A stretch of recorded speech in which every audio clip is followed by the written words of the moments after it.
Welcome to part second of making a Whitebeard paper model. Let's get started. I made the triceps for his right hand already, and now here are the pieces for the left tricep. I colored them on quickly and joined them together. Here I am attaching the first part of his tricep muscle, and this is the second part for his tricep muscles. Here I am making sure that everything has been stuck on correctly. So now it's time to remove the tape and it's done. The tricep is done. Now for his sides, I wouldn't like to add much muscle, so I'm using these long strips of paper. And for his oblique section, I'll be using another flat piece of paper, which is something like this. As usual, I'll be inking all of these pieces and coloring and cutting them and sticking them on later on.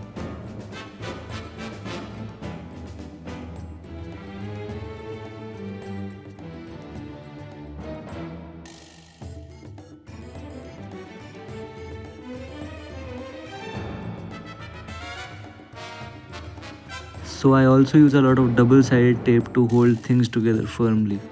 Like for both the side and oblique pieces, I'll be using double-sided tape because it works very well attaching two things together without making the paper too liquidy like Fevicol does.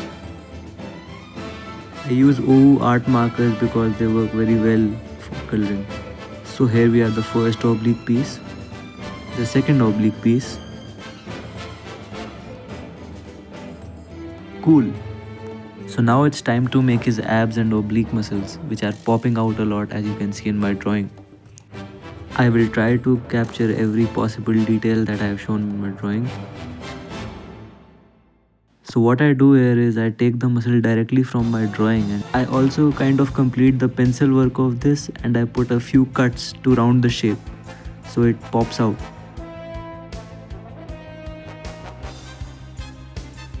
Now I am just checking if this ab piece lines correctly with the model.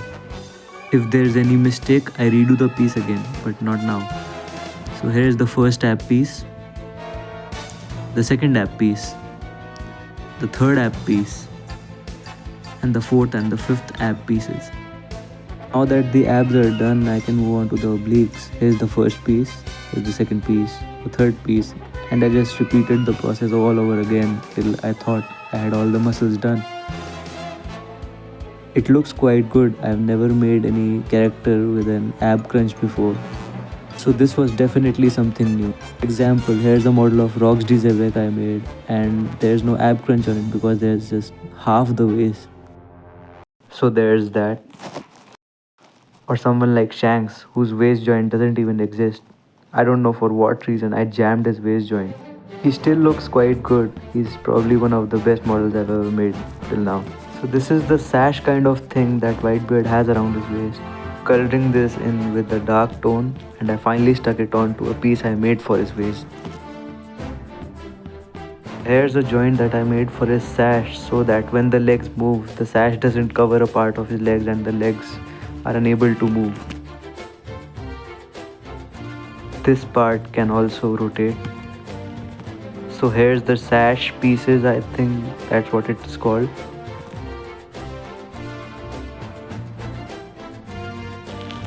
So this is how Whitebeard looks so far along with his legs. I think he looks quite good. He's turning out to be one of the best models I've made, and I'm quite happy with how he's turned out so far. So to make the stick for his weapon, I actually rolled tubes of paper which I connected together to form a long stick, somewhat like this, as you can see. So for the metal part up of his stick, this is what the piece actually looks like. So I used some transparent tape to stick all this together because I couldn't use hot glue gun for some reason. So the last part of his weapon was the blade, and this is how it looks like. And for no reason, I just had the urge to swing this weapon around for no reason. So here's a hand that I made for him to grab his weapon. I also made a fist for his other arm. So I quickly popped in his hands the left hand, the right hand, and finally his weapon. So now he actually looks more like Whitebeard, and with him being with his weapon actually boosted his aura further. So yeah, that's basically it for the video. I hope you all enjoyed the video. Please like, share and subscribe. And I'll see you in the next one. Bye.